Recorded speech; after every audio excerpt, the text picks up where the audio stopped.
বসে আছে ভোর থেকে জনসমুদ্রের উন্মাদ সৈকতে। কখন আসবে কবি? এই শিশু পার্ক সেদিন ছিল না, এই বৃক্ষ ফুলে শোভিত উদ্যান সেদিন ছিল না, এই তন্দ্রাচ্ছন্ন বিবর্ণ বিকেল সেদিন ছিল না। কবির বিরুদ্ধে কবি, মাঠের বিরুদ্ধে মাঠ, বিকেলের বিরুদ্ধে বিকেল, উদ্যানের বিরুদ্ধে উদ্যান, মার্চের বিরুদ্ধে মার্চ। হে অনাগত শিশু, হে আগামী দিনের কবি, শিশু পাখির রঙিন দোলনায় দোল খেতে খেতে কবি একদিন সব জানতে পারে। আমি তোমাদের কথা ভেবে লিখে রেখে যাচ্ছি সে শ্রেষ্ঠ বিকেলের গল্প। সে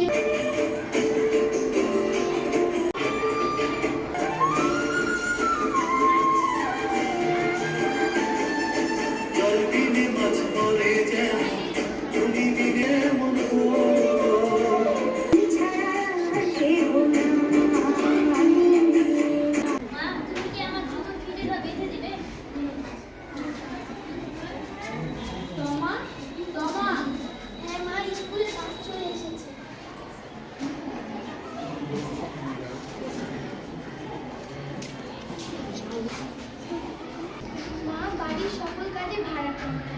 জানি না কেন বাবা মাকে কোনো কাজে সাহায্য করে না। আমি জানি যে বাবা অফিসে যায়, কিন্তু আমার মাও তো অফিসে যায়, এমনকি বাড়ির সকল কাজ করে, আমাদের সবার জন্য রান্না করে। আমাকে এই ব্যাপারে ঈশা ম্যামের সাথে কথা বলতে হবে। ধন্যবাদ বাচ্চারা, আজকের ক্লাস এখানেই শেষ। তোমাদের কিছু জানতে চাওয়ার থাকলে আমাকে জিজ্ঞাসা করতে পারো। ম্যাম, আমার কিছু কথা আছে আপনার সাথে। হ্যাঁ বলো। আমার মা কেন সকল একা একা হাতে পারে? আমার বাবা কেন আমার মাকে কোনো কাজে সাহায্য করে না? আমি জানি যে আমার বাবা অফিসে যায়, কিন্তু আমার মাও অফিসে যায় এবং বাড়ির সব কাজ করে। তোমা, আমি খুব খুশি যে তুমি এই বিষয়গুলো লক্ষ্য করেছো। এই ঠিক না যে বাড়ির সব কাজ মহিলারাই করবে।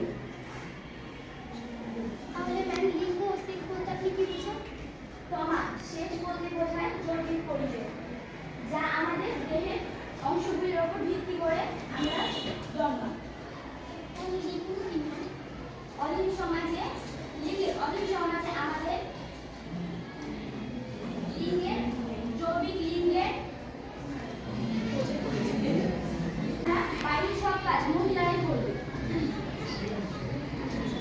রেস্টুরেন্টে দেখা গেছে যে শেফে পুরুষরাই রান্না করে এবং সুস্বাদু রান্না পরিবেশন করায়। মেরি কম একজন মহিলা, তিনি বক্সার ছিলেন। তিনি দেখিয়ে দিয়েছেন যে মহিলারাও লড়াই করতে পারে এবং তারাও শক্তিশালী। আমার বাড়িতেও ঠিক এটাই হচ্ছে। তাহলে আমি এখন থেকে সবাইকে বলবো, এরকম কাজ যেন দেখে তাদের পালন করবো। কর্তা, রাতের খাবার কি তৈরি করা হয়ে গেছে? আমি ভাবছিলাম তুমি আরো কিছু খাবার তৈরি করে নাও, কেন আমরা ট্রেনে অমুকে না থাকি। আচ্ছা বাবা, মা কেন সকল কাজ একা হাতে করে? তুমি কেন মাকে কোনো কাজে সাহায্য করো না? আমি অফিস থেকে ক্লান্ত হয়ে পড়ি, তার জন্য আমি একটু খবরের কাগজ পড়ি এবং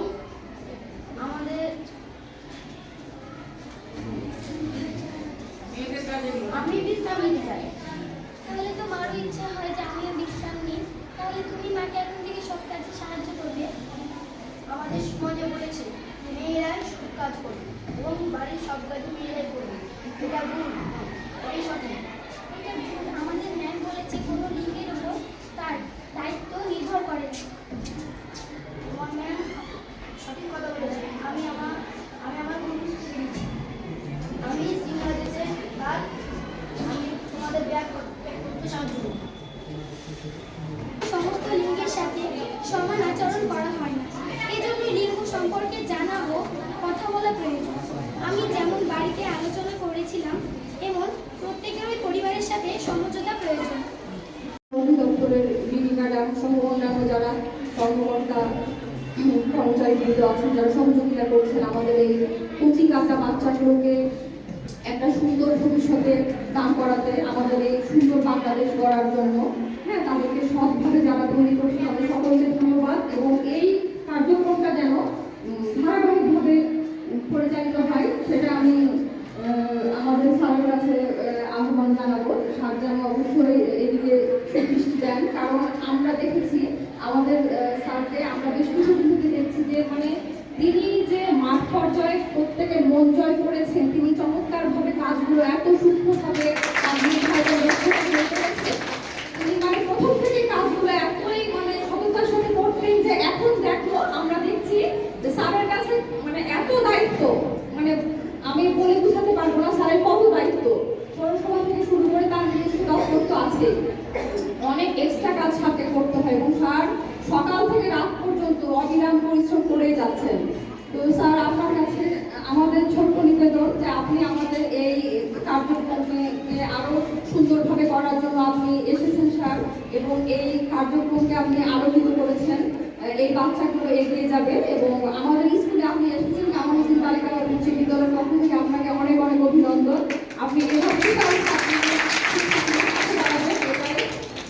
আল্লাহর কাছে দোয়া করি এবং আমাদের পরবর্তী কার্যক্রম যেন সুন্দরভাবে এগিয়ে যায়। আজকে 30শে ডিসেম্বর, বছরের প্রায় শেষ 2024 সালে আমরা আর একদিন পরেই আমরা 2025কে আমরা স্বাগতম জানাবো। তো প্রত্যেকের যেন নতুন বছরে চলার পথটা আরো সুন্দর হয়, এটাই দোয়া করি। সকলকে অনেক ধন্যবাদ। যৌবনকাল, বৃদ্ধকাল, আমরা সরকার থেকে অনেক সার্ভে দিচ্ছি। একদিকে মহিলা শিশু বিষয় মন্ত্রণালয়, মহিলা বিষয় অধিদপ্তর শিশুদের নিয়ে কাজ করে, কিন্তু যুবকদের কাজ করে যুব অধিদপ্তর, আর শেষ বয়সের ভাতা দেয় হলো রক্তের মন্ত্রণালয়। কিন্তু একমাত্র কিশোরীদের জরুরি ছিল, যার কারণে সরকার চিন্তা করছে কিভাবে কিশোর ক্লাস স্থাপন করে কিশোরীদের জীবন মাত্র উন্নয়ন করা যায়। এই আজকে ডাক্তারকে আমি কিশোর বলছি, এই কিশোর শুধু কিশোরী না, তাদের মধ্যে অনেক সৃষ্টি রয়েছে, অনেক মেধা রয়েছে। সেই মেধাটাকে রাষ্ট্র লালন করে, রাষ্ট্রকে সুযোগ করে দেয়, সরকার সুযোগ করে দেয়, তাহলে এই মেধাগুলো বিকশিত করবে, রাষ্ট্রের কাজে দেশের কাজে বিনিয়োগ হবে।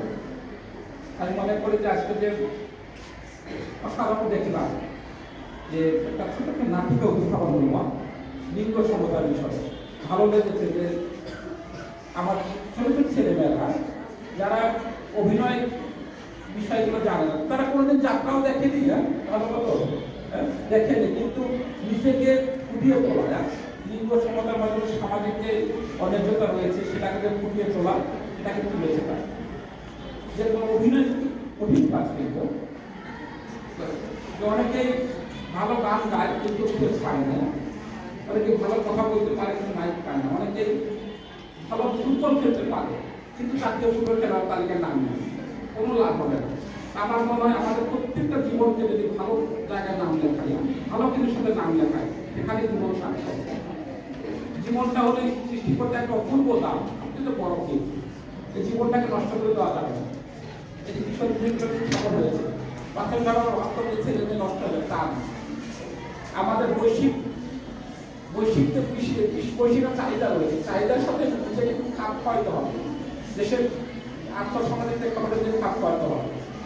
কিশোর কিশোরীরা নিজেদেরকে পরিবারকে যখন আপন ভাবে, আমার চারপাশে যারা রয়েছে আমার বন্ধু বান্ধব সবাই ভাবে আমার আপন, এবং এই পৃথিবীটা হবে সুন্দর একটা সবার সাথে মিলেমিশে থাকার একটা উত্তম জায়গা। এই জায়গাটা সৃষ্টি করার জন্য কিশোর কিশোরী ক্লাব, এই কিশোর কিশোরীর মাধ্যমে একদিকে যেমন তাদের মধ্যে ঘুমন্ত যে প্রতিভা রয়েছে সেগুলো বিকশিত হবে, এখানে যেমন এখন আবৃত্তিকার হবে, এখন গায়ক হবে, এখন খেলোয়াড় হবে, এখন আবৃত্তিকার হবে, গিটারিস্ট হবে, আর সব কিছু কিন্তু ভাব আছে যেগুলো বিকশিত হবে। আমার ভালো এত সুন্দর কথা বলেছে যে আমি তা অবাক হয়েছি যে একবার খুব মেচুরিটির কথা বলতে হয়, মেচুরিটি ওভার মেচুর, মানে এত ভালো লেগেছে যে তাতে বলা যাচ্ছে যে 10 জনকে নিয়ে কাজ করা যায়, কিন্তু একজন পেয়ে হলেই অনেক কিছু। আমার মনে হয় আমাদের কিছু কিছু রয়েছে সবাই আসবে, কিন্তু তাদের মধ্যে একটা স্ট্যান্ডার্ড থাকবে, স্ট্যান্ডার্ড অনুযায়ী আমরা খুবই সন্তুষ্ট প্রকাশ করছি। এবং আমার মনে হয় যে কিশোর কিশোর স্থাপন আমাদের এখানে তো অনেকগুলো ক্লাব রয়েছে না, 49 আর আমাদের কি 15টাই নিয়ম, 49টা ক্লাব রয়েছে, 49টা রয়েছে। আমার একটা নিজেদের মধ্যে একটা বন্ধুত্ব ভাব গড়ে উঠবে, পাশাপাশি এই ক্লাবের যে লক্ষ্য উদ্দেশ্য রয়েছে এই লক্ষ্য উদ্দেশ্য অর্জন করতে সক্ষম হবে। আমি মনে করি জীবনটা এখানেই না, শেষ নয়, জীবন আরও অনেক দূর যেতে হবে, লেখাপড়ায় মনোযোগ দিতে হবে, জীবনকে বিভিন্নভাবে করা যায়। শুধু চাকরি কিন্তু চাকরি প্রাপ্তি কিন্তু জীবনের শুধু লক্ষ্য হওয়া উচিত না। চাকরি হলো তুমি যে চাকরিটা হলো কি এক ধরনের, এই যে আমি চাকরি করবো, বাংলাদেশের পৃথিবীর কোনো মানুষ চাকরি করে কিন্তু সন্তুষ্ট না, কিন্তু জীবন যেটা চায় সেটাই কিন্তু হতে পারে, এটাই কিন্তু স্বার্থপর। খুশবিতে ভালো কাজ করতে পারে, নিজেকে ভালো প্রেজেন্ট করতে পারে, জাতীয় পড়ে যেতে পারে, মনে রাখবে মানুষ।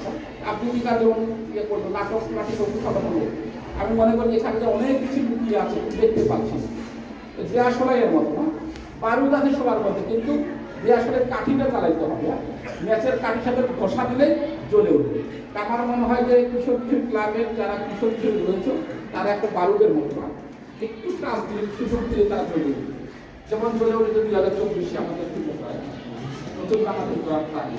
আমার মনে হয় যাদেরকে নিয়ে আমরা দেখছি, এই আজকে দেখছি তাদেরকে, তারা কিন্তু আগামী তাদের হিসাবে দেখবো না, তাদেরকে দেখবো এই সুনিশ্চিতাই কি সুন্দর নামটা না। আবার যারা ইয়া করলো সবার শুভকামনা থাকবো, আগামী দিন তোমাদের শুভ হোক এই কামনা করে আমার বক্তব্য শেষ করি। ধন্যবাদ। মহিলা শিশু মিশন মন্ত্রণালয়ের আওতায় মহিলা বিষয়ক অধিদপ্তর কর্তৃক পরিচালিত কিশোর কিশোরী ক্লাব সংগঠনের আওতায় চাঁপাইনবাবগঞ্জ সদর উপজেলা পৌরসভা নিয়ে আজকে এই প্রান্তিক পর্যায়ে কিশোর কিশোরীদের বাল্য বিবাহ, জেন্ডার বেস ভায়োলেন্স এবং sexual reproductive health and rights বিষয়ক আজকের এই সেমিনারের প্রধান অতিথি আমাদের সকলের প্রিয় শ্রদ্ধাভাজন আমাদের দেবেন্দ্রনাথ স্যার, যিনি বাংলাদেশ সরকারের উপসচিব, চাঁপাইয়ের উপপরিচালক স্থানীয় সরকার এবং প্রশাসক চাঁপাইনবাবগঞ্জ পৌরসভা হিসেবে দায়িত্ব পালন করছেন।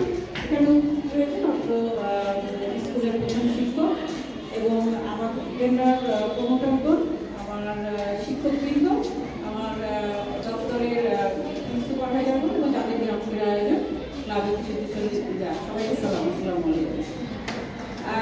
সভাপতি বক্তব্য ধন্যবাদ দেওয়া, কিন্তু একটা কথা না বলেই নাই। আমাদের আজকের যে বিষয়টা আছে এখানে দেখো যে জেন্ডার বেস ভায়োলেন্স এবং রিপ্রোডাক্টিভ হেলথ এবং রাইটস, এবং এইটার ভিত্তিতেই কিন্তু কিশোর কিশোরী ক্লাবে হচ্ছে গোড়াপত্তন হয়েছে এই বিষয়টাকে কেন্দ্র করে।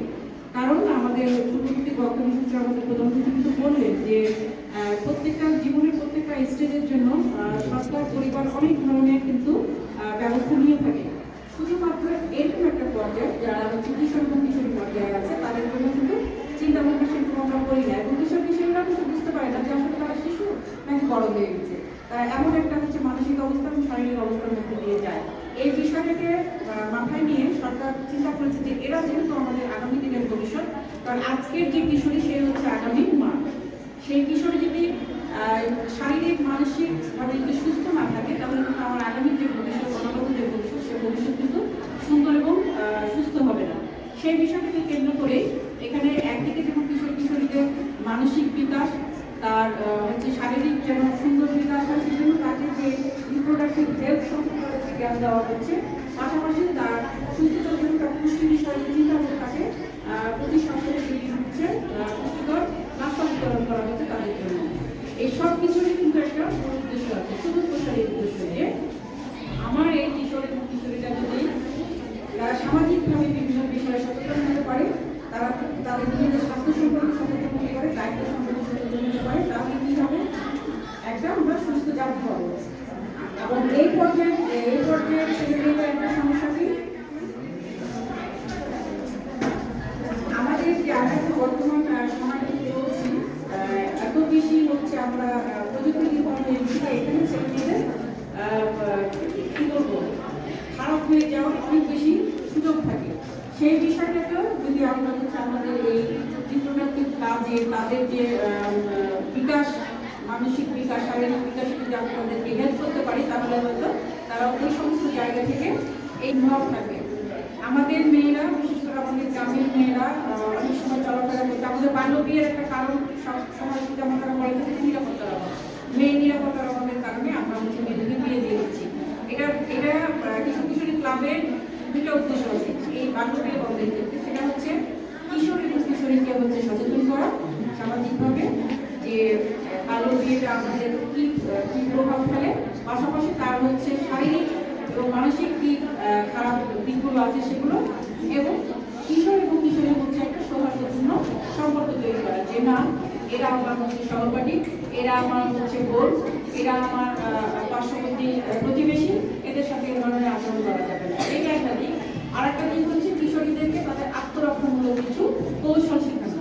সেই উদ্দেশ্যকে সামনে রেখে কিন্তু প্রত্যেকটা ক্লাবের জন্য আমাদের প্রত্যেকটা উপজেলায় একজন করে কারাতে প্রশিক্ষক আছে, যারা হচ্ছে মেয়েদেরকে খুব ষোলো কিছু আত্মরক্ষামূলক কৌশল শিখতে দিয়ে থাকে। তো সামগ্রিক দিক দিয়ে চিন্তা করলে কিন্তু কিশোর কিশোরী ক্লাবে একেবারে কিশোর কিশোরীদের জন্য যে সমস্ত বিষয়গুলি বেশি প্রয়োজনীয় সেই বিষয়গুলো কিন্তু এই কিশোর কিশোরী ক্লাবগুলোতে আলোচিত হয় এবং এখানে হচ্ছে অনুশীলন করা হয়। আমাদের জেলা প্রমোটররা যারা আছেন তারা আমাদের সামাজিক যে বিভিন্ন ইস্যুগুলো আছে সেগুলো নিয়ে হচ্ছে মেয়েদেরকে ছেলেদেরকে সচেতন করে তুলছে। তো আজকে আরো হয়তো বেশি অনেক কিছু প্রোগ্রাম আমরা উপভোগ করতে পারতাম। স্যারদেরও হচ্ছে অনেক ব্যস্ততা রয়েছে, আমারও হচ্ছে 12টার সময় একটা মিটিং আছে, আজকে সারাদিনই মিটিং। তারপরেও আমি আমার যে ফিল্ড সুপারভাইজারদেরকে ধন্যবাদ দিতে চাই যে তারা এরকম সুন্দর একটা আয়োজন করেছে। আমার এই স্কুল কর্তৃপক্ষকে ধন্যবাদ দিতে চাই যে তারা হচ্ছে আমাদেরকে একটা প্রথম থেকে সময় মানে জায়গা দিয়েছেন আমাদের একটা ক্লাব স্থাপন করার জন্য। সর্বোপরি আমাদের স্যারকে আমরা ধন্যবাদ দিতে চাই সবার পক্ষ থেকে করতালি দিয়ে যে স্যার আমাদেরকে আর সর্বোপরি তোমাদেরকে লাস্ট অফ একটা কথা বলতে চাই, আগামীতে আবার হয়তো নতুন বাচ্চারা আসবে, তোমরা যে যতটুকু শিখেছো এগুলো তোমাদের ব্যক্তিগত জীবনে, তোমাদের সহপাঠীদের, তোমাদের স্কুলে এবং আশেপাশে এই জ্ঞানগুলো বা এই বিষয়গুলো ছড়িয়ে দিবে সেই প্রত্যাশা তোমাদের কাছে থাকলো আমার। এবং এগুলো আমি শেষ করছি। ধন্যবাদ সবাইকে। আবার আসসালামু আলাইকুম। ধন্যবাদ।